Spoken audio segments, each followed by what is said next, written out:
Shalom, shalom. Selamat pagi semuanya. Kita akan belajar di bab 9 tentang iman dan ketaatan. Nah, sebelumnya kita berdoa terlebih dahulu, persiapkan diri kalian. Mari kita berdoa. Tuhan Yesus, kami mengucap syukur atas kasih karunia Tuhan pada pagi hari ini. Biarlah apa yang kami pelajari pada hari ini menjadi berkat buat kami. Biarlah Engkau menyertai kami, murid-murid-Mu kelas 8 SMP Mimi. Di dalam nama Yesus kami sudah berdoa dan mengucap syukur. Amin. Anak-anak, kesempatan ini saya akan membagikan berkat firman Tuhan melalui bab 9 di buku kalian tentang iman dan ketaatan bagian A ya. Nah, sebelumnya perlu kalian ketahui kisah dalam Injil Matius pasal 4 ini terkait Yesus secara kemanusiaan di padang gurun pada waktu puasa dia dicobai. Ingat ya, firman Tuhan berinkarnasi menjadi manusia yaitu Yesus Kristus. Nah, dalam keadaan manusianya inilah Yesus bisa merasakan lapar dan haus seperti kita. Yuk kita simak. Bisa gunakan Alkitab terjemahan bahasa Indonesia sehari-hari atau biasa disingkat dengan BIS. Kalau yang umumnya kan TB terjemahan baru. Kenapa? Karena lebih akrab saja. Secara makna mungkin lebih mudah buat kalian. Demikian firman Tuhan, Injil Matius 4 ayat 3. Iblis datang dan berkata, "Engkau anak Allah bukan? Nah, suruhlah batu-batu ini menjadi roti." Ingat anak-anak, ini kondisi Yesus sedang puasa secara kemanusiaannya. Tentu saja iblis tahu Yesus mempunyai kuasa. Kalau tidak mana mungkin iblis mengilustrasikan batu jadi roti, ya kan? Itu logikanya. Apa jawab Yesus?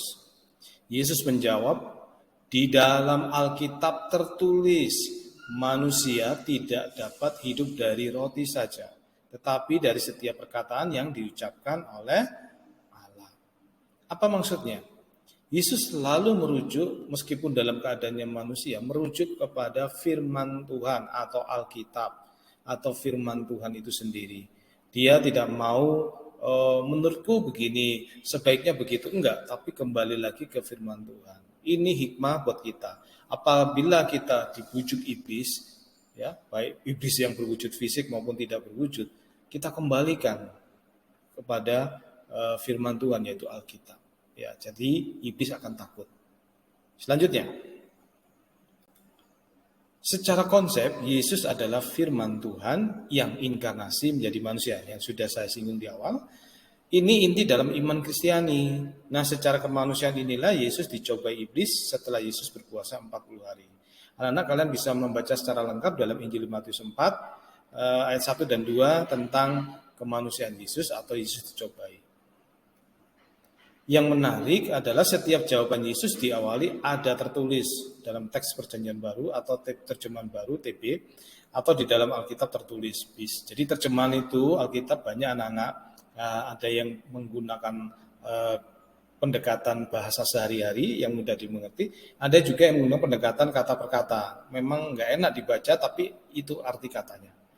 Nah, apapun itu, jawaban Yesus ketika dicoba iblis adalah ada tertulis. Maksudnya adalah menurut Alkitab, menurut firman Tuhan. Itu ya. Nah, kisah tersebut mirip dengan kehidupan sehari-hari kita. Di saat kita puasa, masa pantang, kemudian tubuh kita kan lemah nih. Dan di saat itu ada saja yang mengganggu pikiran kita, ya, godaan mengambil makanan, godaan untuk melakukan misu-misu gitu ya, mengucapkan kata kotor dan lain sebagainya. Nah, Yesus sudah memberi teladan, apapun yang akan datang yang negatif, yang nggak baik, Yesus bilang apa? Iya, menghadap iblis ada tertulis. Kalian bisa gunakan ayat ini kalau ada yang kita tergoda.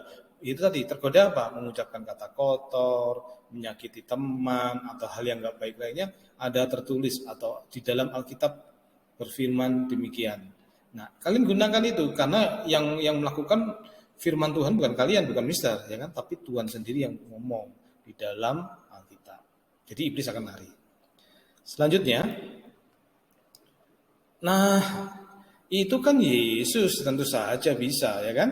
Banyak orang berpikir demikian, anak-anak. Mungkin kita, kalian, dan saya. Itu kan Yesus, kan firman Tuhan yang berinkarnasi jadi manusia. Terus Ada nggak sih murid-muridnya yang benar-benar manusia yang jadi nelayan atau yang orang umumnya pada saat itu yang hidup? Bisa nggak? Ada. Cobanya lihat ya di Roma pasal 8 ayat 36. Seperti ada tertulis ya. Ini misal tidak buka secara lengkap, tapi kalian lihat awalan-awalan kalimatnya. Seperti ada tertulis. Berarti penulis Roma ini bilang, apapun itu kembali ke Alkitab. Yang kedua, 1 Timotius 2 ayat 11. Benarlah perkataan ini. Markus, demikian genaplah nas Alkitab yang berbunyi demikian. Semua dikembalikan ke Alkitab. Itu murid-muridnya Yesus. Artinya kita pun punya hak. Jikalau kita tergoda, ada tertulis. Ucapkan itu. Ada dalam Alkitab tertulis.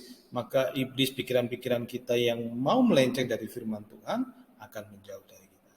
Bagaimana sekarang? Lebih gampang kan? Gunakan wibawa Tuhan Yesus dalam Alkitab untuk menyingkirkan iblis. Yuk kita berdoa. Tuhan, kami mengucap syukur karena hari ini kami telah mendengar bagaimana Tuhan kami Yesus dicobai oleh iblis di padang gurun selama 40 hari 40 malam dan Yesus pun tidak bergeming sedikit pun. Tuhan Yesus selalu mengembalikan kepada wibawa firman Tuhan. Ya, kami tahu firman Tuhan itu yang berkuasa. Kami memang perlu makanan, kami memang perlu minuman, tapi bukan itu saja untuk hidup. Tapi setiap firman Tuhan seperti yang Tuhan Yesus teladankan bagi kami. Sekarang ini kami mau hidup Tuhan, di tengah-tengah kami belajar, biarlah firman itu hidup dan nyata dalam kehidupan kami. Kita tidak mau hanya terjebak pada makanan dan minuman, tetapi biarlah firman Tuhan menolong kami. Terima kasih ya Yesus atas sharing Alkitab pada pagi hari ini. Di dalam nama-Mu kami sudah berdoa dan mengucap syukur. Haleluya, amin. Oke, anak-anak kelas 8, thank you, God bless you.